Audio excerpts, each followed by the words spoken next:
वरहमतुल्लाहि वबरकातुहू।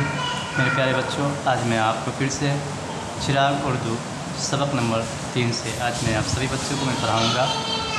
आप सभी बच्चे अच्छे तरीके से अब अपने सबक को रीड करेंगे और एक पेज नकल आप अपनी कॉपी के अंदर नोट कर आप हमें ज़रूर सेंड करेंगे। तो आइए बच्चों, अब मैं शुरू करता हूँ। बिस्मिल्लाहिर्रहमानिर्रहीम।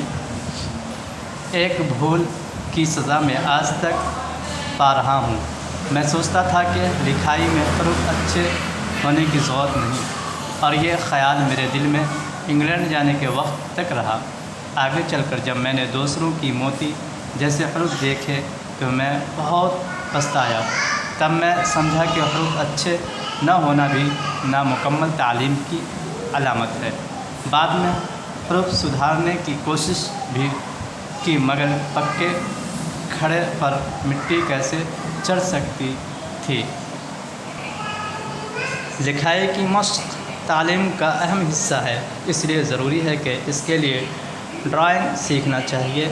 इस तरीक़े को अपनाने से बच्चे के हरूफ मोती जैसे हो जाते हैं। मैं हमेशा ऐसे कामों से बचता था जिसके लिए मुझे सज़ा मिलती। एक दफ़ा मुझे सज़ा दी गई तो बहुत अफसोस हुआ। ये बात पहली या दूसरी जमात की है। दूसरी बात 7वीं जमात की है।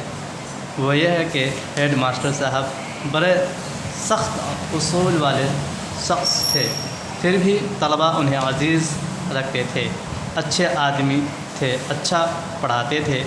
बड़े दर्जों में उन्होंने कसरत और क्रिकेट को लाजमी कर दिया था। कसरत की कोई अहमियत न समझ कर शर्मीले मिजाज की वजह से और वालिद साहब की खिदमत से वक्त न मिलने के सबब भी मैं इन चीज़ों में शिरकत न कर सका। मैंने कसरत से छुटकारा पाने की दरख्वास्त दी, मगर हेड मास्टर मानने वाले नहीं थे। तो मेरे प्यारे बच्चों, ये आज का आपका सबक है। आप सभी बच्चे अच्छे तरीके से इन वीडियो को देखेंगे और अपने सबक को रीड करेंगे। अल्लाह हाफिज़।